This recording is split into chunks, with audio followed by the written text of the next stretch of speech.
just ahead of another great broadcast tomorrow. Well, it's only 3 hours, I must admit, but we are pitching for a much stronger footprint, if I can put it that way. But tomorrow, from 9 o'clock until 12, we'll be doing a live streaming radio show from my dining room table with guests, phone calls as well, topics, because on Friday I can flesh out a lot of the things we talk about here during the week. And my God, there's plenty to talk about. I saw this astonishing business with the government and Qantas. The government seeming to be more interested in looking after the interests of Qantas than the interests of Australian people. That's how it looks. And I don't care how they dress it up. But it goes deeper. This was around yesterday. Astonishing moment when Qantas boss Alan Joyce refuses to answer 5 questions from senators about giving Anthony Albanese's 23-year-old son a Chairman's Lounge membership. Now, the Chairman's Lounge membership is for elected members of Parliament and the captains of industry and the leaders of technology and the celebrities of the world. I mean, I'm not a member. I can't imagine Alan Joyce welcoming me to his Chairman's Lounge. But that's not the point. I don't think you can Alan, I don't think you can refuse. Sounds arrogant. Outgoing Qantas Chief Executive Alan Joyce has repeatedly refused to say if the Prime Minister's Anthony Albanese's son was given a Chairman's Lounge membership. Well, clearly he was. It didn't just pop up in the mailbox. Members of Parliament, with rare exception, are usually given passes to exclusive areas at airport to save them from having to mix with the regular travellers in departure lounges, which of course would be the best thing that happened to them. I don't want to meet with the hoi polloi. Really? It would be good for you. Very good for you. But Nathan Albanese, 23-year-old son, I don't even know what he does, 23-year-old son of the Prime Minister, and his ex-wife, Carmel Tebbit, luminary in the Labor left of New South Wales, former New South Wales Labor Party Deputy Premier, was reportedly given special treatment. You see, we in Australia, egalitarian Australia, Alan, we don't like special treatment. Don't like that. This occurred as Qantas, a prominent supporter of Labor's voice to Parliament, lobbied the federal government to stop Qatar Airlines from bringing in extra flights into Australia. Now, just let me hold that there for 1 second. During the pandemic, when we had Australians marooned overseas, isolated, probably frightened and alone, it was Qatar Airlines that flew them back into this country because Qantas grounded their planes. They, for some reason, didn't want a bar of running the rescue trips. Qatar did. They wanted access to 21 slots, as they call them at airports, which would have brought airline fares down for average Australians. See, reading this, this government isn't interested in average Australians. We, the people, should rise up. I don't exactly know how we do it, but I think it's just disgraceful. I am heartened listening to the press club yesterday, Jim Chalmers, answering questions about it, I think he was clearly embarrassed because there was nowhere for him to go with his answers. You can't assure the profitability of a private company at the expense of the interests of the average Australian. It's that simple. You know, it's prioritising things, understanding what your job is.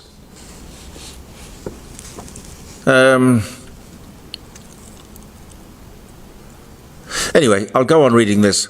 This occurred as Qantas, a prominent supporter of Labor's voice to Parliament, lobbied the federal government to stop Qatar Airlines. Mr. Joyce, appearing before a Senate committee in Melbourne on Monday afternoon, repeatedly refused to confirm that he had discussed the issue with Anthony Albanese. Well, a wink is as good as a nod to a blind horse, frankly.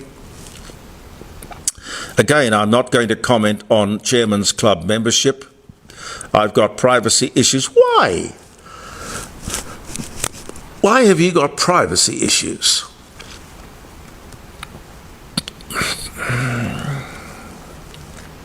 I will not be making any comment on that, confirming or denying. Transparency is a wonderful thing. Fresh air and sunlight is a wonderful disinfectant, Alan. Anyway, but on with the Albanese thing. You can't fool me. I just don't believe that the Prime Minister hasn't read those pages, those 25 pages.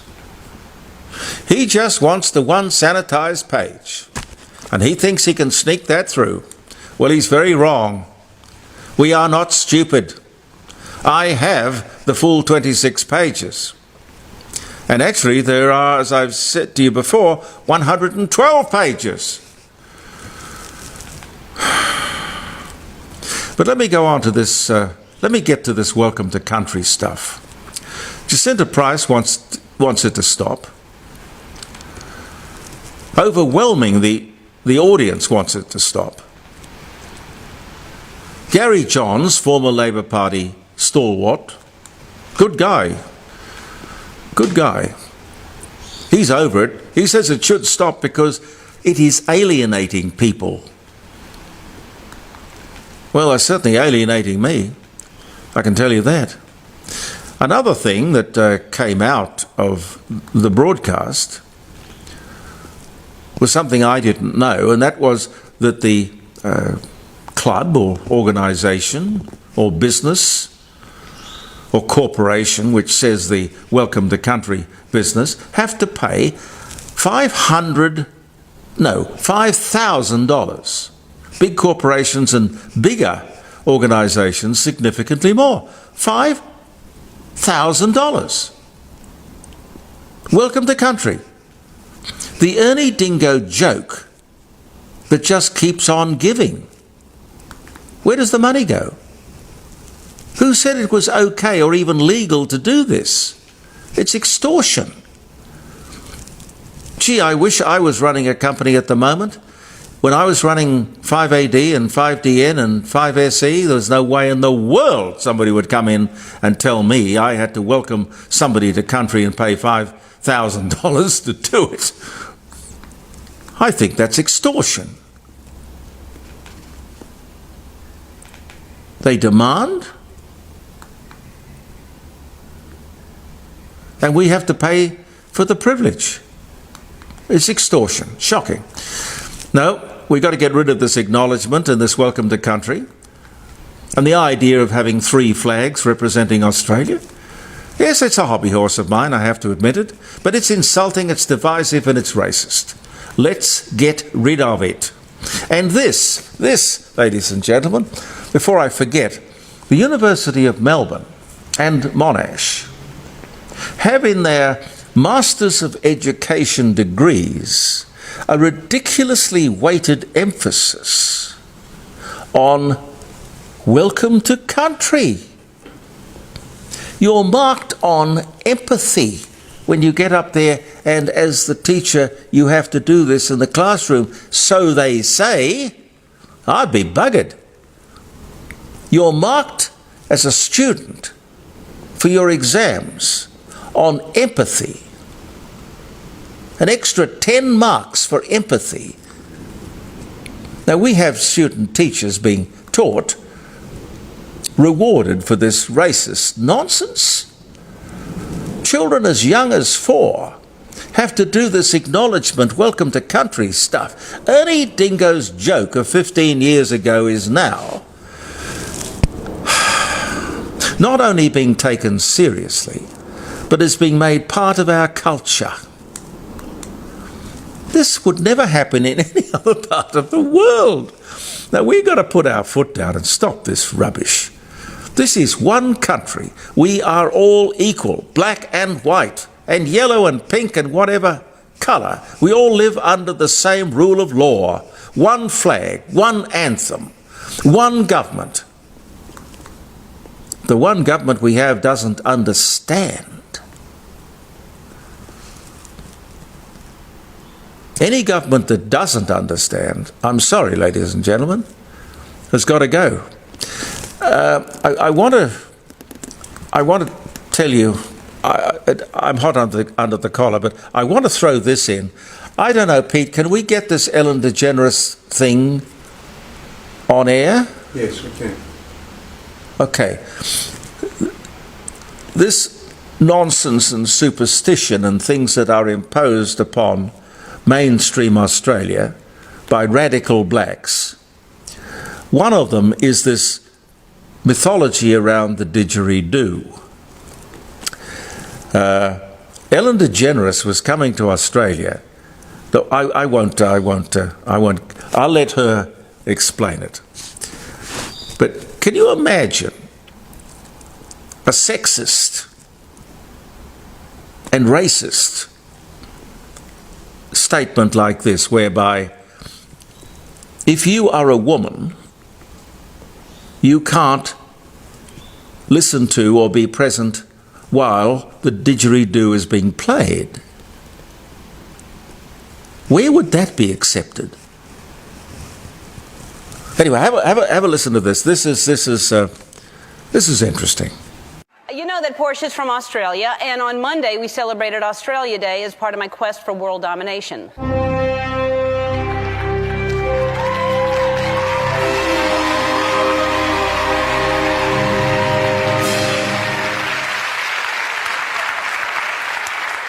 So one of the ways I was trying to celebrate was by playing the didgeridoo.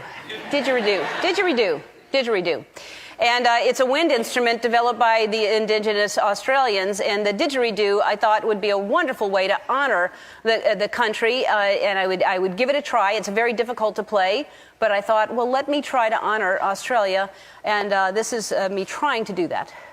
The theme is a little bit different. Let me play it for you right now on my Australian didgeridoo. Didgeridoo. Didgeridoo.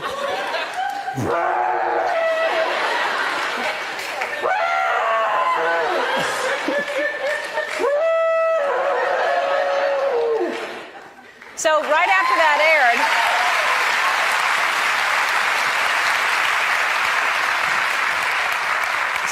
that aired, I got hundreds of tweets from my Australian viewers, hundreds, and I have translated them into English so I can read a few to you. So Kelly Ray tweeted, just so you know, it is a cultural no-no for women to play the didgeridoo. And then Chick Blossom from Manly Beach, Australia. Ellen, do you know only men are allowed to play the didgeridoo? And these are just a few. Cam Fan says it's forbidden for females to play that instrument. Hundreds of tweets of telling me, and first of all, I would hardly call what I did playing the didgeridoo.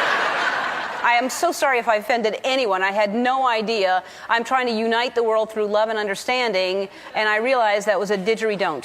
And I will never play it ever again. Ever. I'm sorry.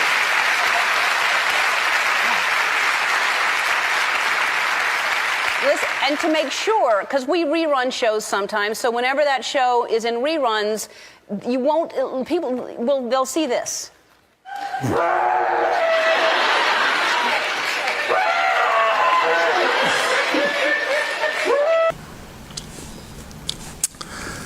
Well, I suppose I'm not a fan of Ellen DeGeneres, but I did appreciate that piece, and I want to talk to you more about it tomorrow, if you can join us between 9 o'clock and 12 in the Court of Public Opinion at jeremycordo.com, 3 hours of live radio, as it is not being presented in South Australia, or maybe not anywhere else for that matter. I look forward to your company. Pete and I will be back, and I'll do the dates in a sec, Pete. I haven't forgotten.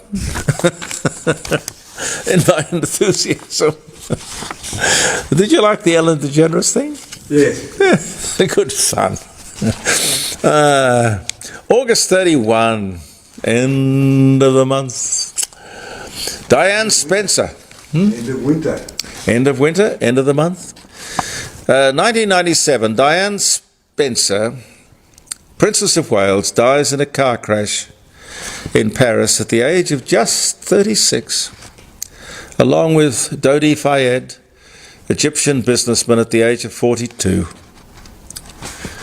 God rest your soul, my dear lady. Oh, Foghorn Leghorn. I like Foghorn Leghorn. That was 1946. Foghorn Leghorn, Warner Brothers cartoon character created by Robert McMurson and Warren Foster, Looney Tunes and Merry Melodies, first debuts in Wacky, Talkie, Hawky. I just love the way he did that, you know.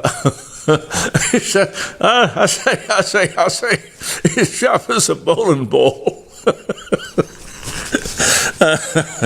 You know, all those wonderful cartoons, Warner Brothers cartoons, so many of them they can't show now because of political correctness. You know, the one with the skunk? Oh, Pepe Le Pew. Pepe Le Pew. They can't show Pepe Le Pew.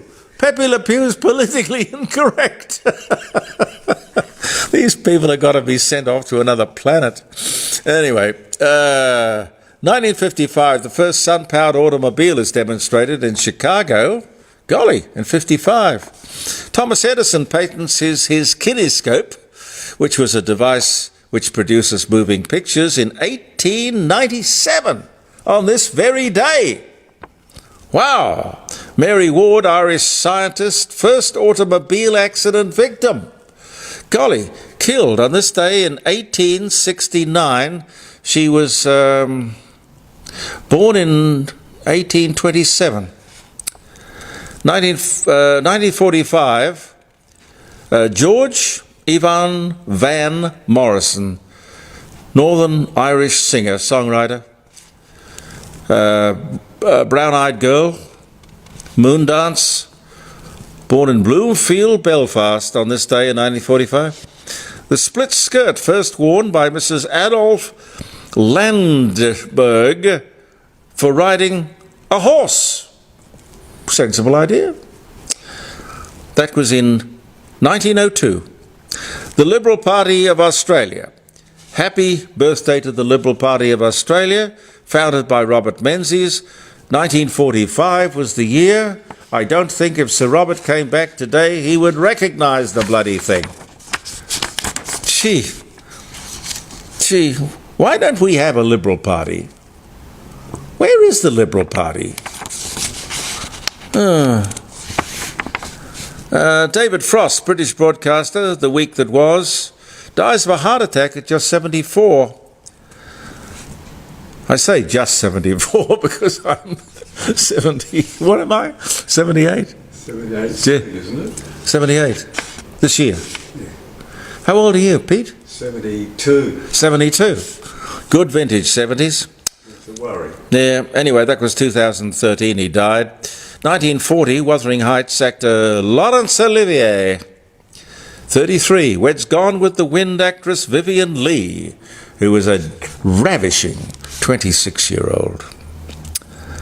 1940. 2006, stolen on August the 22nd, 2004, the famous painting, The Scream, recovered from a raid, by Norwegian police. The painting was said to be in better than expected condition. But you know the painting of The Scream? Anyone value that as being important? Anyway, it's in the eye of the beholder. Richard Gere, American actor, Breathless, Cotton Club, Pretty Woman, born Philadelphia, Pennsylvania in 1949. On this day, Beatle John Lennon leaves England for the last time, moving to New York City in 1971. 1814, Arthur Phillip, the British Admiral, first Governor of New South Wales. He dies at the age of 75, just 75. And Walt Disney Company announces that it will acquire Marvel Entertainment for $4.24 billion on this day in 2009. And if you remember the day for any reason, I hope it'll be a fantastic day. I'm looking forward to your company tomorrow. Don't forget to call me. I'm really looking forward to that. I'm Jeremy Cordeaux. Peter Clayton is behind the camera, and we'll see you with the Facebook page next week and live streaming tomorrow. Bye for now.